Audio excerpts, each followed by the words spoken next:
I can't find a single place.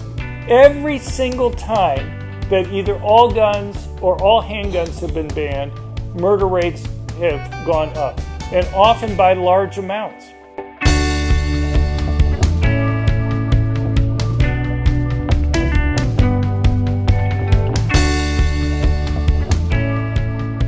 Hola, buenas tardes. Les agradecemos mucho que hayan venido. Esto la verdad es que para nosotros es un esfuerzo y es la primera vez que estamos haciendo un esfuerzo de este tipo. Nosotros, cuando yo digo nosotros, estamos hablando de varias organizaciones. Estamos hablando de la Federación Chilena de Tiro Deportivo, la más grande que hay hoy día en el país. Estamos hablando de la AGAPECH, la Asociación de Armería de Chile. Estamos hablando de ANTRA y de otras organizaciones deportivas. Estamos hablando de la agrupación de armeros, la agrupación de coleccionistas. No somos pocas personas, la verdad que no. Y hasta el momento hemos tratado de cultivar, excepto algunas excepciones, un perfil más bien bajo. Pero creemos que es hora de cambiar esa perspectiva y, como muchos de ustedes dicen aquí, pasar un poco más a la ofensiva. Y la idea de traer a John Lott, que es un economista, un académico y un investigador de hace mucho tiempo en el tema de crimen y armas de fuego, delincuencia y armas de fuego. Él ha sido asesor del Departamento de Justicia de la Administración norteamericana en tiempos de Trump. Y a propósito de eso, John está muy interesado en ver el debate hoy día. Así que tratemos de no pasarnos de las 8:45, 8:30, para que pueda llegar al hotel a ver el debate, ¿ya? Porque está muy interesado en eso. De hecho, nos rechazó la comida después de esto por llegar al debate. Pero la idea nuestra con John, primero es que sea la primera de varias visitas, ¿ya? Y decidimos partir de manera más limitada quizás con la invitación, una invitación no tan abierta, porque nos interesa ir colocando en cada uno de ustedes, la mayoría de ustedes están aquí por un motivo, y nos interesaba que estuvieran aquí, y era precisamente para poder ponerle la idea de que quizás es tiempo de dar vuelta el paradigma, de dejar de hablar de armas y comenzar a hablar de delincuencia, hasta que la conclusión lógica sea que las armas son instrumentos para controlar la delincuencia. Y en eso John tiene mucho que aportarnos. Él tiene un centro de investigación para la prevención del delito o del crimen, y desde esa perspectiva, en estos 2 días de trabajo, ha sido para nosotros un gran aporte. Entonces, muchas gracias por haber venido y los dejo con John. I appreciate you guys having me here. So, before I get to the main stuff here, if my research convinces me of anything, it's the most vulnerable people in our society who benefit the most from being able to go and protect themselves. There's 2 groups of people that my research finds who benefit the most from owning guns. People who are relatively weaker physically, women and the elderly, and the people who are the most likely victims of violent crime, which tend to be poor people who live in high crime urban areas. In the United States, it would be poor blacks who live in high crime areas. So with regard to people who are relatively weaker, you're almost talking about young males doing the attack. And when a man is attacking a woman, there's a much bigger strength difference that exists there than when a man is attacking another man. And the presence of a gun represents a much bigger relative change in a woman's ability to go and resist an attack. In fact, data I could go through shows that by far the safest course of action for a woman to take when she's confronted by a criminal is to have a gun. And the same for elderly people. And, with regard to the other victims of crime, it'd be great if the police were there, but the police, even though they're extremely important in fighting crime, know that they virtually always arrive on the crime scene after the crime's occurred. And the question becomes, what's the safest course of action for people to take when they're confronting a criminal? And across all groups, having a gun is by far the safest course. I'll give you an example for women, for example. What you find, we have something called the National Crime Victimization Survey in the United States. And it's surveys about 240,000 people each year. We've been doing this for over 50 years. And it asks you whether you've been a victim of crime, and then it asks about 40 different questions about, where the crime was committed, what it involved, the characteristics of the criminal that were there, how you responded, what the outcome was. And it has very detailed data about the crime and how people responded and whether or not they ended up being safer. And you're basically given about 10 options to explain how you responded to the criminal. Anything from yelling, using your fists, running away, a baseball bat, mace, a knife, or a gun. One of the myths that you frequently hear in the United States is that people should behave passively when they're confronted by a criminal. And that's really statistical malpractice for them to claim that, because it's true if you compare passive behavior to all forms of active resistance lumped together.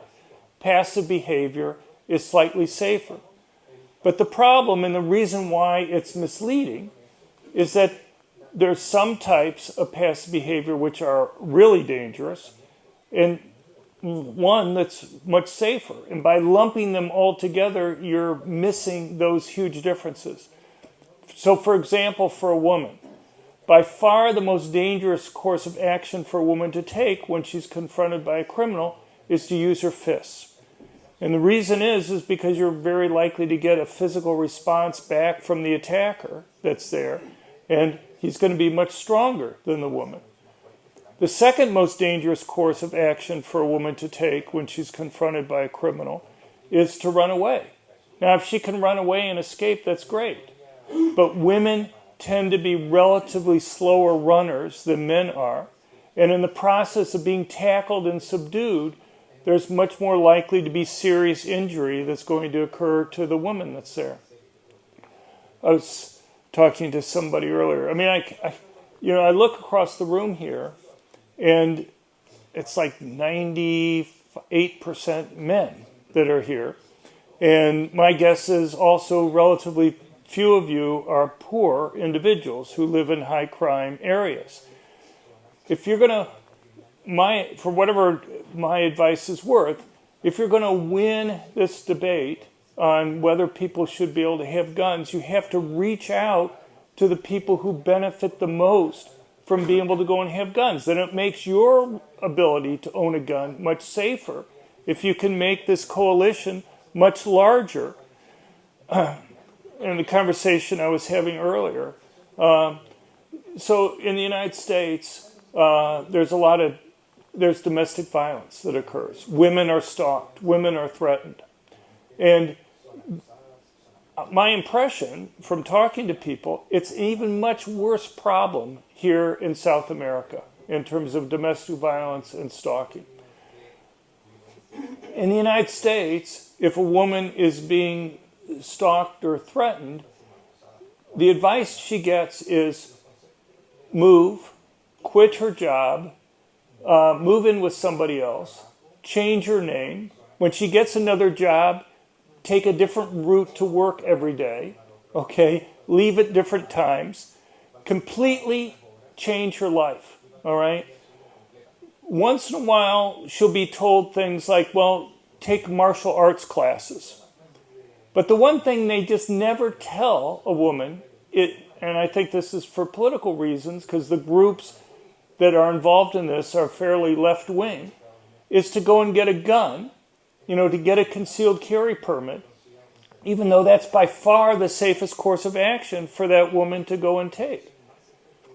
So my own guess, because when I've given talks in Brazil or in Ecuador or in Peru, you see the women in the crowds immediately react to these types of things because so many of them have had to face violence in their own lives or know close friends of theirs who have. And it seems to me you all have a real opportunity here to go and reach out to other people that you might not normally think could be strong advocates for your position. So I was explaining earlier, I testified a few months ago to the Ecuadorian Congress. And when I first started to talk, some of the female legislators there were very hostile to me. They were the most hostile people among the legislators there. But when I started talking about domestic violence and stalking and about what the safest course of action for people to take, they became my strongest defenders on the panel that were there, because they knew how important it was for women to deal with these violent situations. Well, I wasn't planning on going into that too much, but I just thought, given conversations I just had, that maybe I should talk a little bit about that. But I want to kind of go through some other information here. So I want to talk a little bit about Chile's recent experience and talk about it in connection with Ecuador, talk about how to stop crime generally, the U.S. law enforcement's views on crimes, Brazil's experience, relationship between gun ownership and crime in Latin America, or I could do it for the world, and the U.S. experience with regard to concealed handguns. Now, I just mentioned one thing here on this before, even though it's at the end, and that is the way you have to think about this debate isn't you just don't get all immediately to the ideal position that you have to go to. You have to kind of go and deal with it in stages and get people to change their mindset on these things. So I'll give you an example. In the United States now, we have 29 constitutional carry states where it's not even necessary to have a concealed carry permit to be able to go and carry a concealed handgun for protection. We have, even beyond that, even though you don't need a permit in these 29 states, there are 22 million Americans that have concealed handgun permits. Now, that wasn't true 40 or 50 years ago. What happened was the states would pass a concealed carry law that would be costly. You'd have to pay all sorts of fees. You'd have to get all sorts of training. You'd have to go and be restricted on where you could carry. Texas, when it first passed a concealed carry law, there were 30 places that you weren't allowed to carry, broad categories of places. It cost a $140 fee to get the permit, and you had to get 10 hours of training to get the permit and then to carry. When they passed that law, gun control advocates claimed it was going to be a disaster. People were going to be shooting each other in the streets. There'd be blood flowing. It would just be a complete disaster. People would be killed all over the place. It didn't happen. In fact, if anything, there began to be more and more stories about people stopping crime or coming to the aid of police and saving lives. And so what happened was then they would change the law a little bit over time. And each time that they would go and try to change the law, they'd say, okay, now people can carry in these places. Each time they would do that, the gun control advocates would claim disaster is going to occur. Okay? So now you're in a situation where you don't even need a permit to carry in Texas. There's no fee. There's no mandatory training requirement. And there are very few places that you're not allowed to carry. And so, it's what happens is that people have a hard time imagining what things would be like if you changed the rules that were there. And so it often has to occur in stages where gun control advocates will lose credibility over time by making predictions that constantly turn out to not to be true. So I just think that's something to keep in the back of your mind. And there's lots of ways you can challenge people's perceptions on these things. So here, if you're a woman who's being stalked or threatened, how easy it is to get a taser for protection. Now, I'm not going to go and argue a taser is the most effective way of doing it. There are lots of limitations on tasers. Or how easy is it for a woman to go and get a pepper spray to be able to go and protect herself. It's very difficult. I mean, my understanding is that even security people have a hard time getting those types of items for protection, that there's opposition to them having that. Well, the way I would do it is say, let the people have pepper spray and taser. A gun may be the most effective way, but at least you're letting them have something. And then when you show them that the world didn't fall apart because women were able to go and have a taser to go and protect themselves, then you can go and say, well, an even better way of letting them protect themselves is with a gun. So it has to be in stages, but you have to get people to change their perception. And you have a lot of obstacles in terms of things like, the media coverage on this type of thing. And I could give you many lectures on that. So now one thing I've learned is that I don't know what to do with the numbers from South America on crime, things like that. There's so many different numbers that are there. They change over time. I have trouble with U.S. data, but you guys have like another dimension in terms of weirdness with crime data and other things that are there. So my understanding is that the most reliable source indicates that the homicide rate in Chile in 2022 had gone up from 2020 and 2021, and then 22 was 6.7, but I'm told that even that's probably an underestimate of what the homicide rate, that it was actually over 7, and then it's probably gone up in 2023. Just to give you an idea about the U.S. rate, it was 5.76 per 100,000 and 5 per 100,000 in 2023. Now, one of the reasons why it's been increasing has been organized crime in the country. It's been basically the drug cartels are starting to get involved, and that they've been increasingly organized and more active in the country. And I thought I'd give you a comparison with Ecuador, where I've been multiple times over the last year in Ecuador because of the crime problems that they have. In 2018 or earlier, Ecuador's homicide rate was bouncing around about 5 to 6 per 100,000. And you can see in 2019, 2020, 2021, 2022, in 2023 it was up to 45 per 100,000. That's a huge increase. And people that I've talked to in Ecuador tell me that that's probably an underestimate of what the homicide rate is there. That it's probably, even though this is the official number, the actual rate is probably something over, at minimum at least over 50 per 100,000, and may even be significantly higher than that. So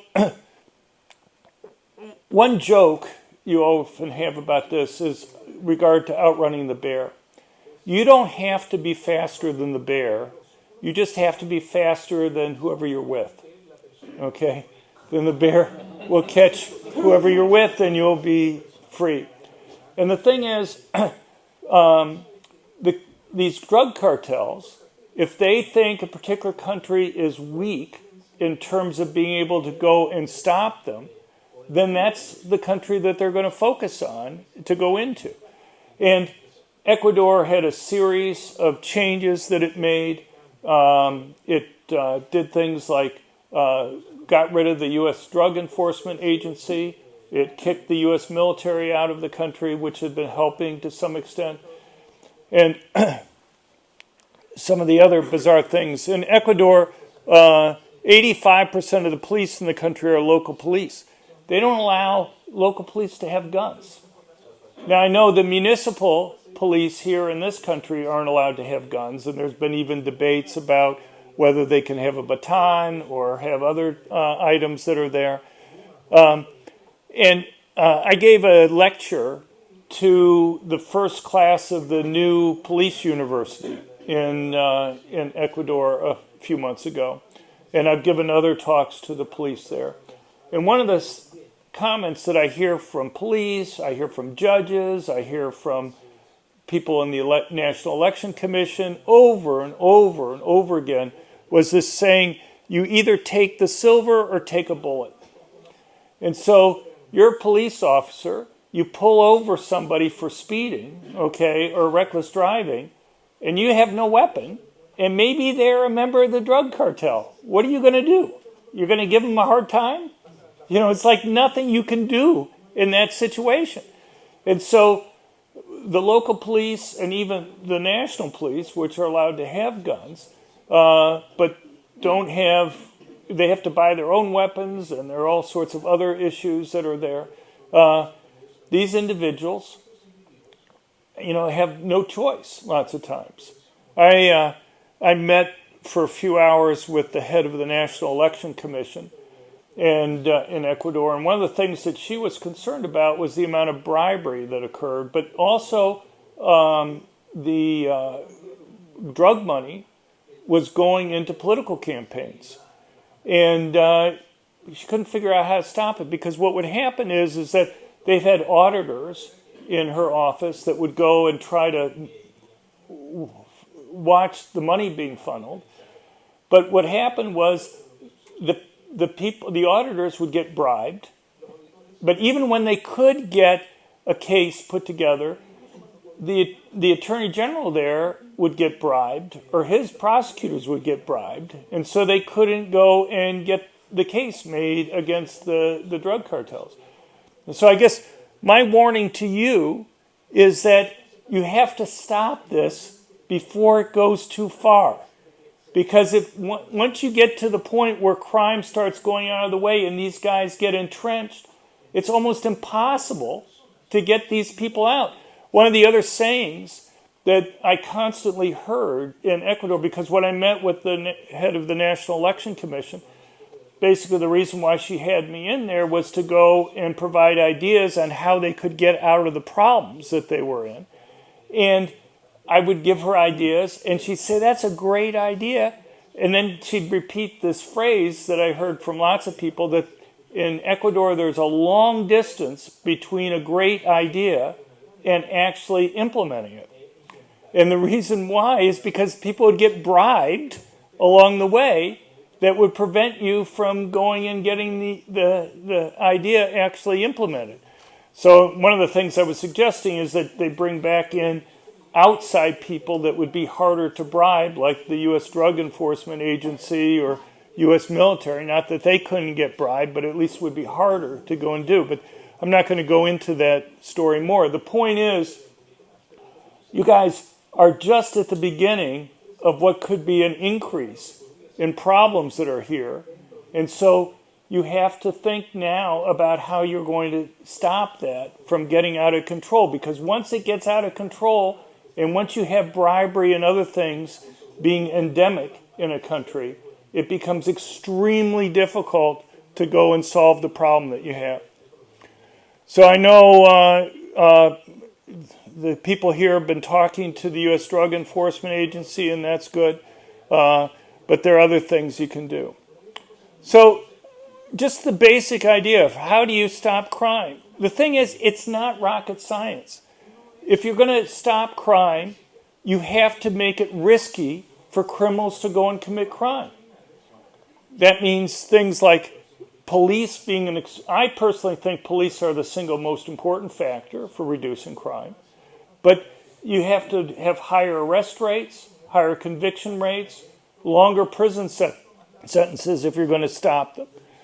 But the one thing is that the police know themselves that even though they know they're very important in stopping crime, they know they virtually always arrive on the crime scene after the crime's occurred.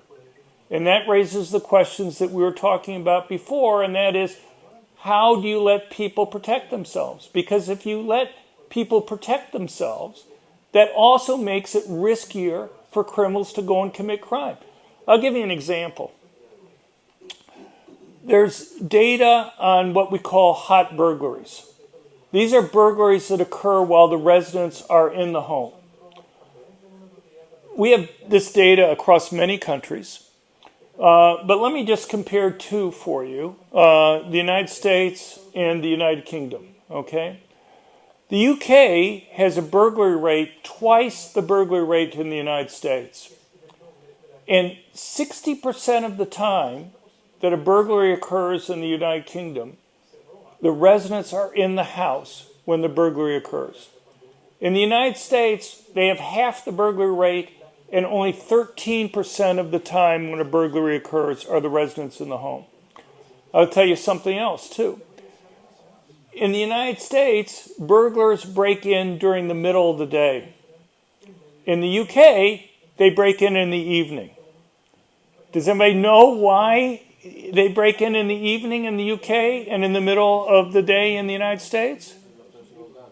Because if you look at the surveys of these burglars, the British burglars spend about half the time casing a home before they break in compared to the American burglars. And the reason why the American burglars break in during the day, because people are less likely to be home there, and even then they still spend twice as long casing a home to make sure that nobody's there, because they're worried about getting shot. The British burglars break in the evening because they want people to be in the home. And the reason why they want people to be in the home is, let's say you have a safe, or let's say you have your valuables hidden someplace. Then the people can tell the burglars where the things are hidden in the home. And they can give them the combination so they can go and steal what you might have in your safe. That's the opposite happens in the United States.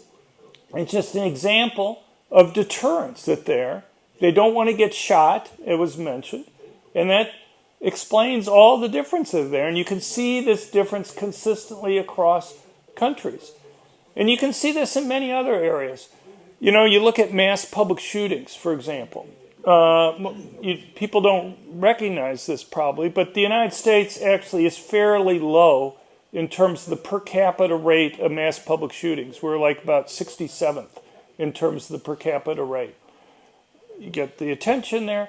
But one of the things that's key about this is about 94% of the time that a mass public shooting occurs in the United States, it occurs in a place where guns are banned. So you go in most states in the United States, you're able to carry your permanently concealed handgun virtually any place in the state. It may be like 1 or 2% of the state where you're not allowed to carry. And yet that's where all these attacks occur. If you read the diaries and manifestos for these mass murderers, they explicitly talk about why they pick the targets that they do. These guys are overwhelmingly suicidal, but they feel unappreciated. They want to get media coverage. And they know the more people they kill, the more media coverage that they're going to be able to get. And they know they may be crazy, but they're not stupid.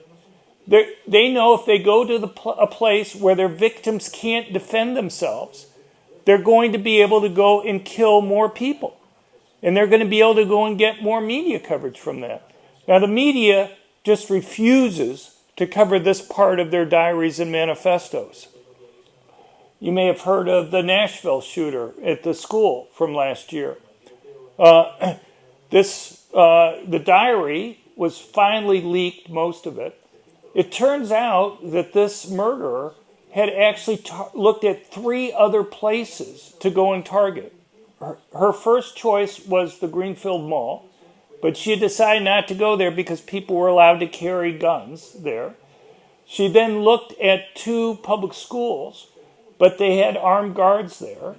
And so she decided to go after the Covenant School because they were a soft target and had nobody there that could go and defend the place. I'll give you one other thing. And that is, you pass laws that make these areas gun-free zones. In Tennessee, if I were to carry a concealed handgun into a school zone, I would face 6 years in prison. 6 years in prison, my life would be completely changed. That's a huge penalty to impose on me. But let's say you're the murderer and you're planning on killing 6 people, or you kill 6 people. And let's say the murderer had lived and was going to be facing 6 life sentences or 6 death penalties. Do you really think that's saying, okay, I can live with 6 death penalties or 6 life sentences, but you take 6 years from my 7th life, and that's just too much. That will stop me from committing the crime. It's just, there's no real penalty that you're imposing on that person. So all the law is done. You've set this law up in order to try to create a safe area. And all you've done is guarantee that the good people won't be able to go and protect themselves. And you've made it so that the bad person, it will be the only person there with a gun. So anyway, the bottom line is you can make it riskier for criminals to commit crime in many different ways. And one of the ways is by letting victims defend themselves. I want to talk a little bit about, I'm already long, but the views of law enforcement in the United States. Police One is the largest private organization of police officers in the United States. They have about 450,000 members, of which 38,000 are active law enforcement, full-time law enforcement. Just to give you an idea, there's about 700,000 police officers in the United States, so more than half of the police officers in the United States belong to this organization. And they had a survey a while ago. This is still the largest survey, but there are other surveys that are similar. And they asked these police officers on a scale of 1 to 5, 1 being low, 5 being high, how important do you think legally armed citizens are to reducing overall crime? About 55% said it was extremely important in reducing crime. Another 22% said it was very important in reducing crime. You notice they didn't even give them a chance to say it was negative, that it would cause harm on this. I just mentioned one thing. It's not just officers in Chile or in other countries that may have a hard time imagining civilians having guns. There are a number of places in the United States where police initially opposed people having concealed handgun permits because they didn't know what was going to happen. And so they were worried about what might possibly go wrong. But you look at it now, and you have civilians police officers being extremely supportive of concealed carry. So do you support concealed carry of firearms by civilians who have not been convicted of a felony and have not been deemed psychologically or medically incapable? Now, I just want you to understand this is different from what I think you have here in Chile. In Chile here, you have to go in and be evaluated by a psychiatrist or a psychologist before they'll give you a permit. That's not what's meant here. What's meant here is that you haven't gone to court, and a court hasn't found you to have to be mentally committed, okay? So it's a completely different standard that's there. You don't have to go and get a psychological evaluation before you're able to go and get a concealed carry permit. So, yes, without question and further restrictions, 91% of police officers say very limited restrictions on people being able to go and carry. You only have 4% who say only law enforcement should be able to carry guns, which my impression from talking to people here in Chile would be kind of the opposite for law enforcement for these two categories. And then unsure is about 4.5%. Just to give you another idea here, considering the particulars of recent tragedies like Newtown and Aurora, so these were famous mass public shootings that had occurred in the United States, what level of impact do you think legally armed citizens could have had? Choose the statement that you think is most accurate.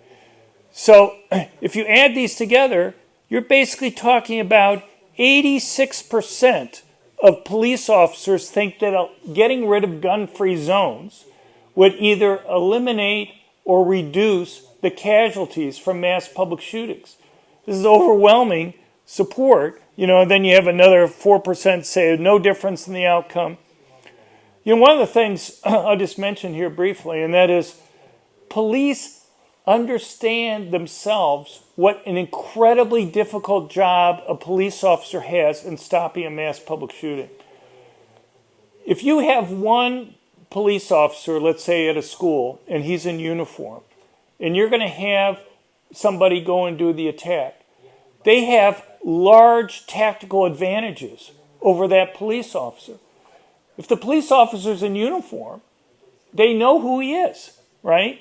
They can either wait for the officer to leave the area before they attack, or they can move on to another target themselves. Or who do you think they take out first if they think that the police officer is the only person with a gun there? They go and kill the police officer that's there. And so having people with concealed handguns who can't be identified takes away those tactical advantages that they got. You know, Israel has had that same situation. If you look at the history of Israel, from even before it was a country up until 1972, they had all sorts of terrorist attacks that were occurring. And their policy was, when they'd have attacks, they'd hire more police, put more military on the street. But eventually what they realized is that they couldn't spend enough money to cover all possible targets that were there, because these terrorists could always move on to another target. If you have a police officer on the bus, the terrorists could wait for them to leave or go on to another bus or do something else. And so starting in 72, they started letting civilians carry concealed handguns. And it got as high as about 12%, unfortunately, of the adult Jewish population. Unfortunately, George Soros and some other people spent a lot of money trying to convince people that guns were banned, and they greatly restricted it. So you have things like October 7th, the attack there, where you had this attack at the concert, and no one there had a concealed handgun to be able to go and protect them. One can only imagine how different that would have been. Now, you know, they've started to relax some of the rules that were there. Now, as long as you don't have a criminal record, they're giving permits to people. But it's a little late. You know, they should have done it beforehand.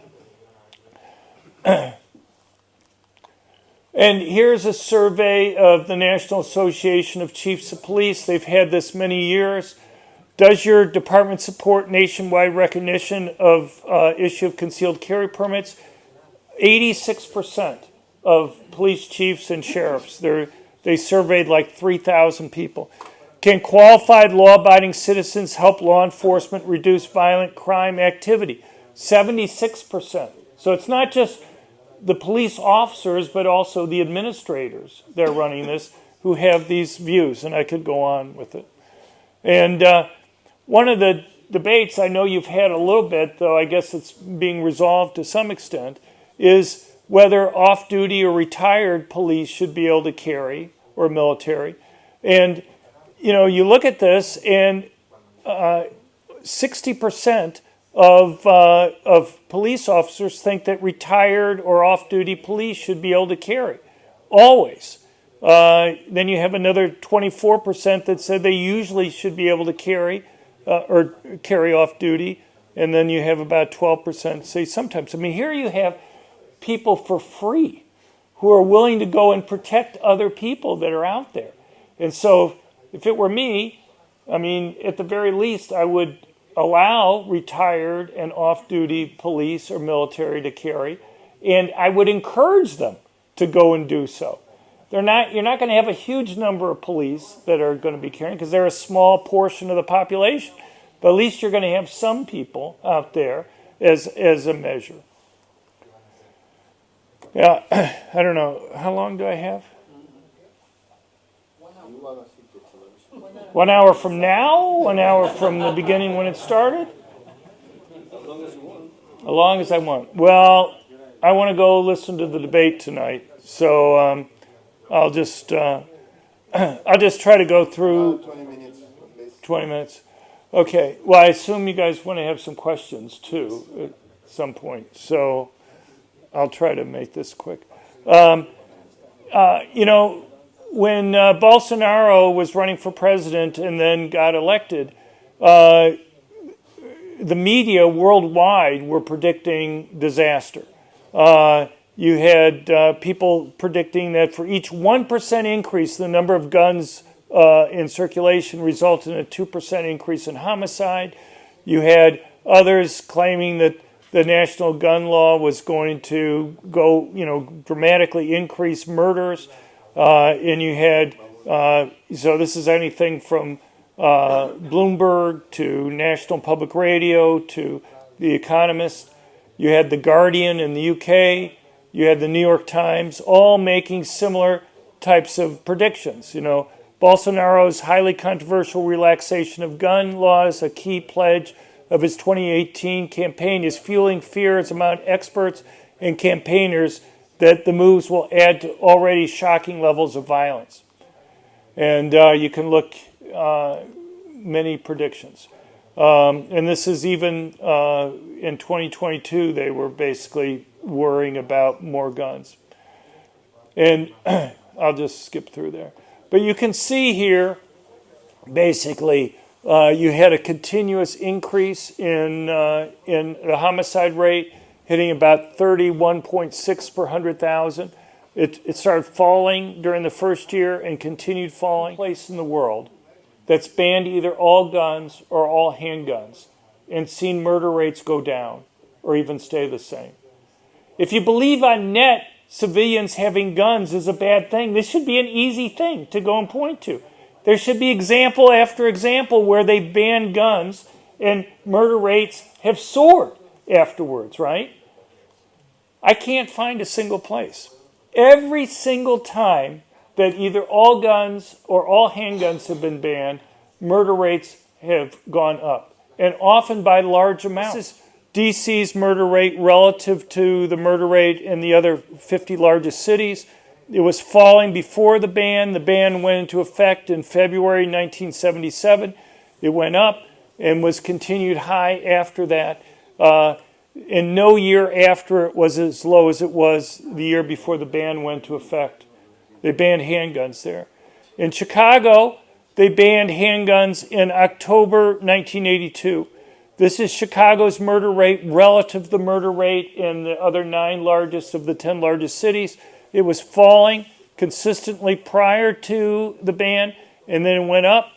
There's no year after the ban where the murder rate relative to these other cities was as low as it was prior to the ban going into effect. In 1972, their murder rate was bouncing around here and right up until the time where the ban went into effect, when it went up.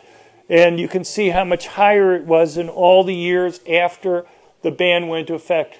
Now, they'll go and argue that there was a lot of drug gang activity that was occurring there, and that's definitely true. But, my point is, even if you remove that, it's still much higher. And thing is, how hard it is to stop illegal drugs from coming into a country. How hard do you think it is to stop those drug cartels from getting the weapons that they need to protect that valuable property? It's not like drug cartels can go to the police and say, this other cartel stole our drugs. Can you help us get them back? All right. They have weapons that they bring in at the same time to protect that extremely valuable property that they have there. And here's for the UK. The UK's handgun ban went into effect in January 1997. And in the 8 years afterwards, their homicide rate increased by about 50%. And then it started to fall. And it basically 17 years later, it was about as low as it was before the ban. Why did it fall here after increasing? Well, there's a simple explanation for that. And that is, within a 2-year period of time here, you had a 14% increase in the number of police officers. And over a 4-year period of time, you had an 18% increase in the number of police officers. Right at the time when it was peaking is when they had this big increase in the number of police officers. People were upset about the high crime rates that they have, and so they hired a lot more police to go and deal with that. But it's not like you have like an 8-year lag. You go and you impose a gun ban. Things go bad for 8 years, and then they get better afterwards. It's just that you can only imagine, even with that increase in police, that it still only got it back after 17 years to what it was prior to the ban. This is the percent of the adult population with licenses to have guns. In Ecuador right now, it's about 4% of adults which are legally licensed to have a gun. But you can see there's just a rough relationship here that the countries with the higher gun ownership rate tend to have a little bit lower homicide rates. So let me just talk really briefly about concealed carry in the United States. As I mentioned, there's about 22 million Americans with a concealed carry permit. So that's 8.5% of adults in the country. Outside of California and New York, over 10% of adults in the United States have a concealed carry permit. We did a survey last year that indicated about 15.6% of likely voters in the United States carry all or most of the time. And, it's, and this, one of the reasons why it's more than the percent of adults with permits is now we have 29 states where you don't even need a permit to be able to go and carry. The states with the highest permit rate are Alabama with almost 33% of the adult population with a permit, Indiana with 23%, and Georgia with about 16%. And one of the things that's interesting, given the discussion that I had before, is the huge change in women and blacks getting concealed carry permits over the last 8 to 10 years or so. If you look over the 10 years, what you find is that the permit rate for women has increased 115% faster than for men. And over that period of time, it's increased about 200% faster for blacks than for whites, which I think is incredibly important. So women now make up almost 30% of concealed carry permit holders, and blacks make up about 13% of permit holders, which is a little bit higher than their share of the adult population. And you get an idea of the concealed carry laws. This is a little bit out of date. Louisiana and South Carolina now have concealed carry, constitutional carry. So the light green in these two states, as well as up there, are all states where you don't need to have a permit to be able to carry. The rest of the states in blue, you need to have a concealed carry permit. New York and New Jersey have been fighting a recent Supreme Court decision in particular. So one of the things I'll just mention really quickly, and then I'll probably end on this, and that is prior to about 2 years ago, you had 7 states where you had to go into some public official and convince them that you had a good reason to be able to go and carry a concealed handgun for protection. Those were California, New York, New Jersey, Maryland, Massachusetts, Rhode Island, Hawaii. And the thing is, these were heavily Democratic states, okay? And Democrats claim that they care about women, that they care about the poor, that they care about blacks and minorities that are there. And yet, I got all the names of people who had concealed carry permits in Los Angeles County in California. And was that the alarm to tell me I'm done? No? Okay, just checking. I mean, you're very subtle about trying to convince me to stop. But there are other ways you can do that if you want. But anyway, so in Los Angeles County, there were 341 concealed carry permit holders out of an adult population of over 8 million people. So it was very difficult to get a concealed carry permit. And the types of people who got permits were basically very wealthy, white and Asian males, okay? Women, as I just noted, about 30% of permit holders nationwide are women. In Los Angeles County, it was only 7.6%. Hispanics make up over 50% of the adult population in Los Angeles County, but only 6.5% of Hispanics had a permit. and only 5.2% of blacks had a permit. Now, is it just that women aren't stalked or threatened in Los Angeles? That blacks aren't victims of violent crime in Los Angeles? No. The point is that these politicians don't trust people getting permits, except the people that they let get permits are the ones who are very wealthy and politically connected that's there. My guess is, from conversations I've had, the people who kind of are allowed to carry, the 10 people with a concealed carry permit or whatever here in Ecuador, are those very same types of politically connected, very wealthy individuals who are able to go. And that's great. I'm glad that they're able to protect themselves. But they're not the ones who need protection the most, okay? You know, they live in wealthy areas, okay, where the crime rate is lower than it's going to be in other areas, and they're not the ones who are the most vulnerable. They probably have other types of protection too. Okay, I'm not going to go through this, but just show you over time in the United States, though I'm not going to put a lot of weight on this, as the percentage of the adult population with concealed carry permits has increased over time, you can see how violent crime rate has generally fallen. So anyway, I appreciate you guys having me here. I'll just say this. You know, again, the bottom line is that it's the most vulnerable people in society who benefit the most from having the option to be able to protect themselves. I know that's not likely to be the people who are in the room here, okay? But if you want to protect your own rights to be able to go, an ability to go and protect yourself, it's important for you to reach out to those people and convince, because they vote too on these things, and explain to them and let them know the benefits that they would get from being able to go and protect themselves. And police are extremely important, but you know, if it were me, I would do things like these municipal security guards. You know, it's the fact that they don't have difficulties with getting batons or getting tasers. I mean, to me, that's ridiculous. These guys have a dangerous job. I don't know what you expect them to do.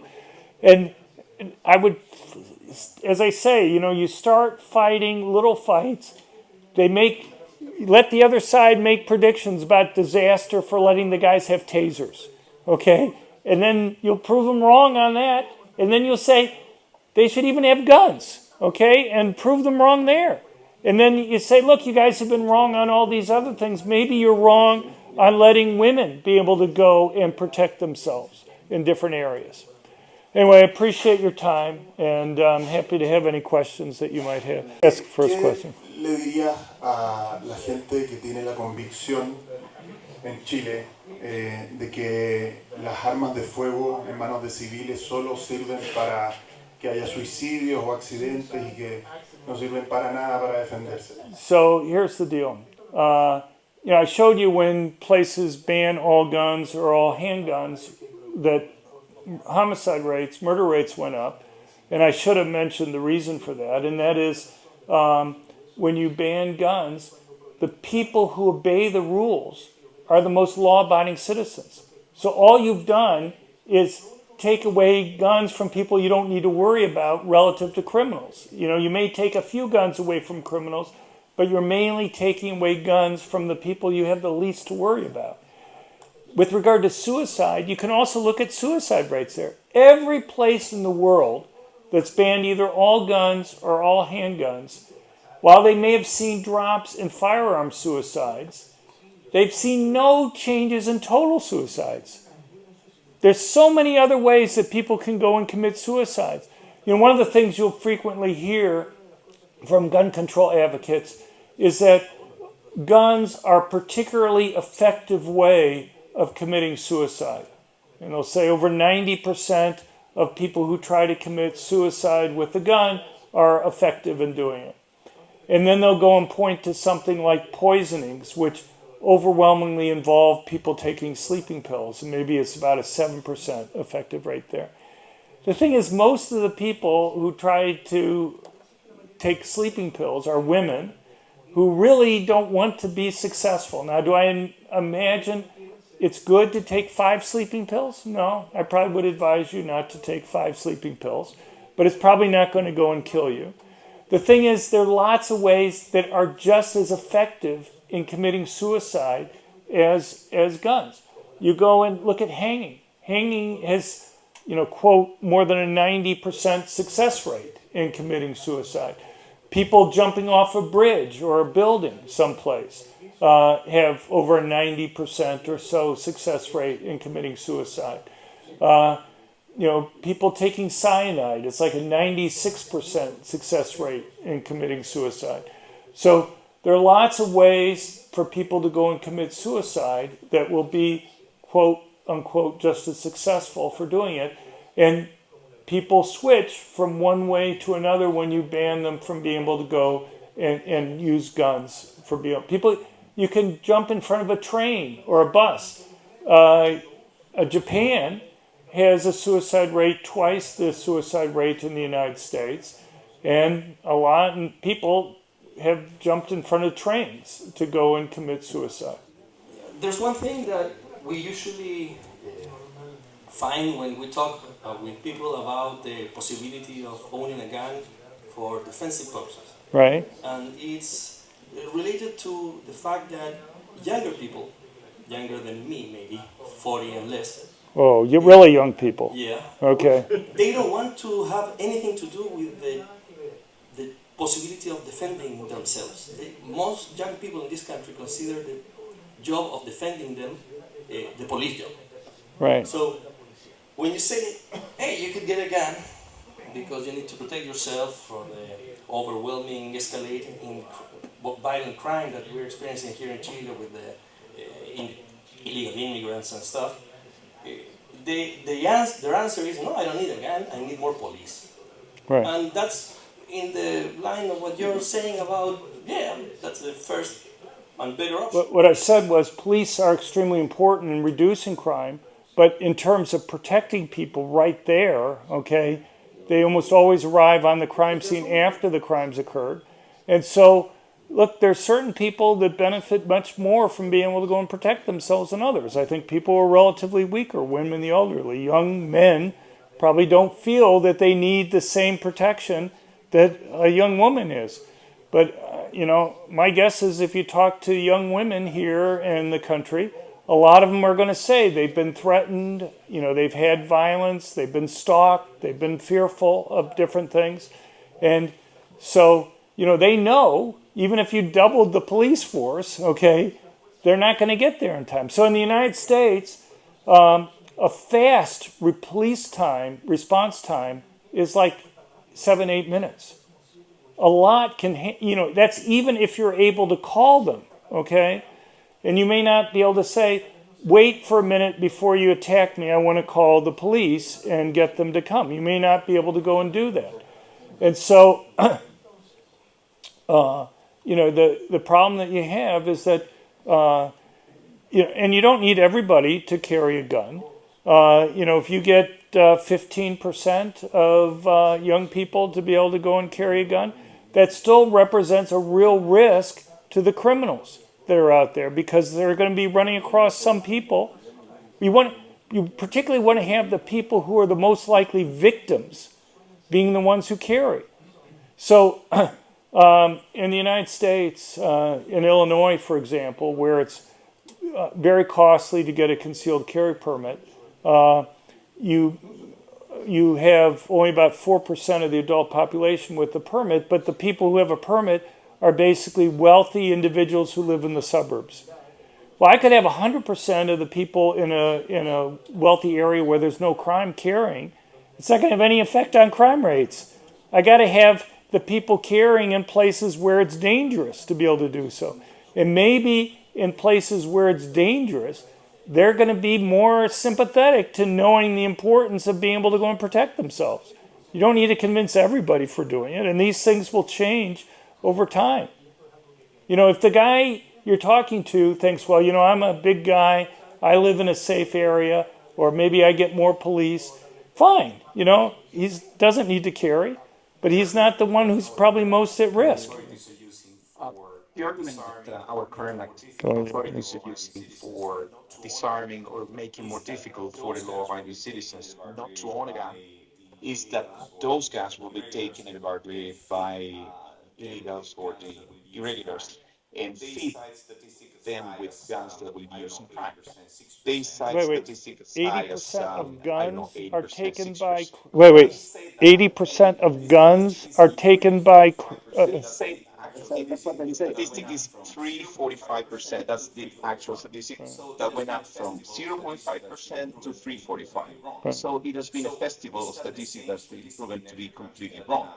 So is that the same statistic in every country that the illegals use effectively guns sourced illegally and not the ones owned by people that are law-abiding and have guns for their self? Right. So here's the deal, and this kind of gets back to some of the discussion I had earlier about drug dealers and stuff. Mexico, since 1972, has had one gun store in the country. It's run by the military. Guns are very expensive. The most powerful gun that you can legally buy in Mexico since 1972, so we're talking about 50 years, is a 22 caliber short round bolt action rifle. I don't think that the drug cartels are using that as their top weapon that's being used there, okay? And yet Mexico, in many recent years, has a murder rate up to 6 times higher than the murder rate in the United States. Their murder rate has more than doubled since they put the laws into effect in 1972. And the thing is, the drug gangs there are getting weapons from around the world just as they go and get illegal drugs from around the world, okay? A major source of guns, illegal guns in the United States are drug gangs, okay? You know, as I was mentioning before, how successful are you from stopping illegal drugs coming into Chile? My guess is not very successful. It's very hard. Do you think you can stop the drug gangs from bringing in weapons to be able to go and protect that valuable property? You know, as I said before, it's not like they can go to the police and ask for protection to go and get their drugs back. They have to go and set up their own little militaries to do it. And the thing is, if the drug gangs have weapons and they can make money selling drugs, they'll make money selling weapons too at the same time. As I say, a major source of illegal guns in the United States. So I could wipe out all private guns. Let's say I'm in the United States and I could click my fingers and cause all illegal drugs to disappear and all guns to disappear. How long do you think it would be before illegal drugs started coming back into the United States? If I live in El Paso, Texas, 20 minutes? And how long would it take for the drug gangs to bring in weapons to protect that valuable property? They'd bring them in at the same time. So, you know, even if it were true that theft was responsible for a significant amount of guns that criminals get, they would quickly find other sources to be able to go and get the guns. Buenas tardes, gracias por visitar nuestro país. Su obra es un punto de referencia muy necesario para estudiar el tema de las armas. Mi nombre es Israel, soy periodista y director de estudio de políticas públicas de una fundación que se llama Propósito. Entonces siempre tenemos como punto de referencia analítico dichos estudios que ha realizado. Respecto a la pregunta que usted planteaba de evidencia empírica de países donde prohibiendo las armas se podría haber reducido el crimen, siempre se cita países como China, donde efectivamente podría ser que estén prohibidas para los civiles de manera muy restrictiva. Sin embargo, quizás no sé si no tenemos la información disponible porque sabemos cómo es China en términos de control de la información y de manipulación de las estadísticas oficiales. Si pudiera comentar algo respecto del caso de China, porque se cita como un ejemplo donde efectivamente se prohíben las armas, se reduce el crimen, y la pregunta que viene relacionada con eso es, se reduce el crimen, pero ¿a qué costo? Tengo la impresión de que el costo que pagan los ciudadanos es perder su libertad. Finalmente tienen un Estado que es opresor, que controla cada área de su vida, incluso la vida íntima y privada. What you want to do is compare before and after you've had a change in the laws. I have never really heard anybody make any claims about China that we have crime data before and after, like the Communist Revolution, where they essentially banned the private ownership of guns. That's a long ways ago, and I really doubt that they have any crime data before that. I've never really heard any claims that they do. But a lot of people will just make comparisons across countries. They'll, like in the United States, they'll compare it to the UK or something like that, and they'll say, look, the UK has a low homicide rate compared to the United States, and they have very strict gun control laws, so it must be the strict gun control laws that cause them to have the low homicide rate. The thing is, they had an even lower homicide rate compared to the United States before they had the gun control. I mean, I showed you what happened in 1997. They had two other gun control laws in the UK in 1920, big gun control laws, 1920 and 1956. And after each of those, the crime rates went up. A typical comparison people make is with Japan, okay? They say, but again, they'll say Japan has a low homicide rate. The thing is, they've effectively banned guns for almost everybody for hundreds of years, okay? We don't have crime data before that happened. And, again, you want to have a place where you can look immediately before and after the ban to see whether it went up or down. And there are countries that we can look at, islands we can look at that they've done that.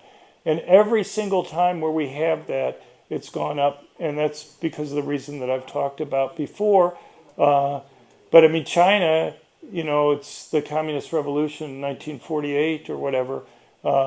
They've effectively banned private ownership of guns since then. And I have never seen any crime data that they have before that. My guess is the comparison that anybody's making, that you're making, is just saying, look, now China has officially a low crime rate, a low murder rate, and they have strict gun bans, okay, so that must be it. And I'm just saying, so like the UK, I'll give you an example. There's a famous book by a woman historian named Joyce Lee Malcolm from Harvard University Press called Guns and Violence. And she looks at the murder rate in the UK for the last 1,200 years or so. And because churches have amazingly good data that they collected on people. And the thing is, the murder rate was very high for hundreds of years, basically started falling when people started having guns in the UK. And it kept on falling up until 1920. But basically about 1900, it was flat after that. But if you look at her book, in London, a city of 8 million people, gun ownership widely held there,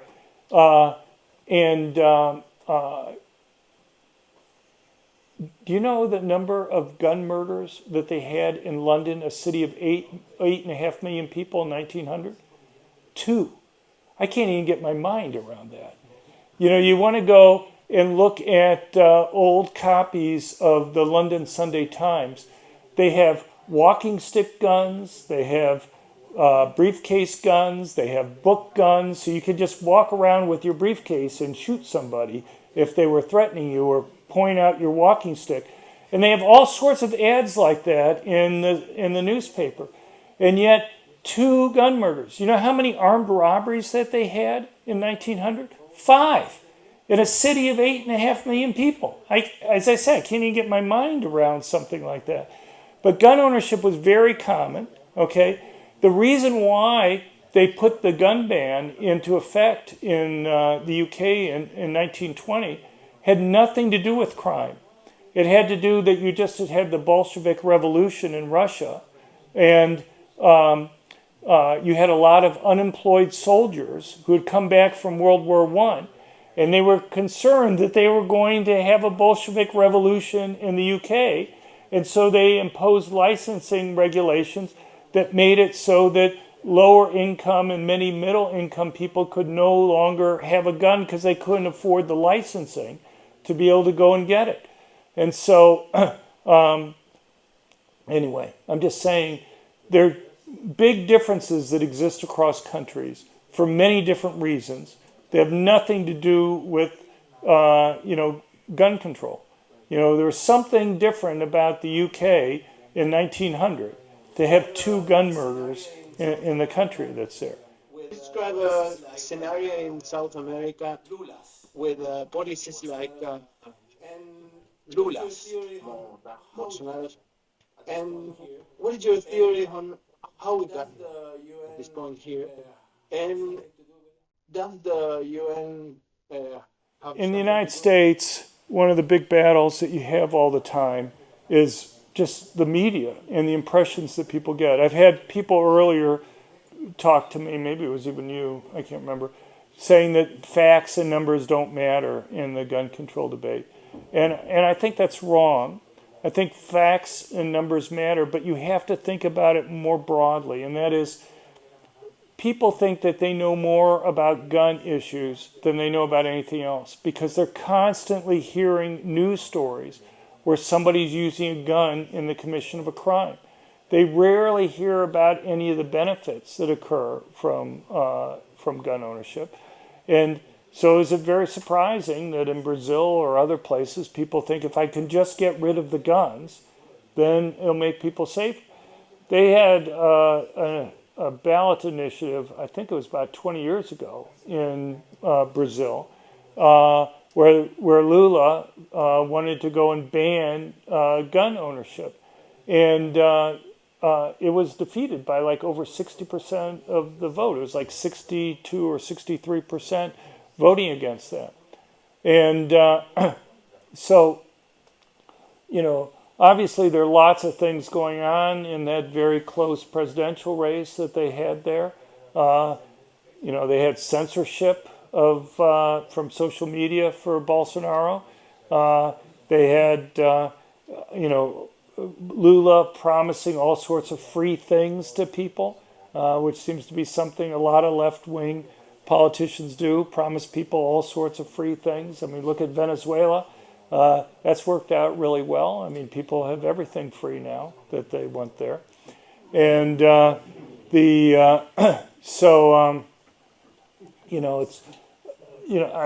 guess what I'm saying is there a battle in terms of making people understand the benefits of guns? Yeah, there is. And you have to deal with the media on that. I'll give you a couple of simple examples from the United States. My guess is the entire gun control debate in the United States would be dramatically different if a few things happen. One is when we have these mass public shootings, which are often used to go and push new gun control rules, that they would go and mention once in a while, we've had yet another mass public shooting where guns were banned. It's often the easiest thing for them to go and check, okay? But instead, they'll go and talk about things like what gun was used, how they think the person obtained the gun, and the media is often wrong to begin with in their initial news reports. As I say, probably the simplest thing they could look up is whether or not guns were banned in the area, whether it was a gun-free zone. But they refuse to talk about that. On our website at crimeresearch.org, we have a lot of data on things like we have lists of cases where what police say would have been a mass public shooting if it wasn't for the presence of a concealed carry permit holder. Since 2000, we have like 40 of these cases. But yet the media just doesn't mention those types of things when they occur. They may get a couple of local news stories, but they very rarely get national news.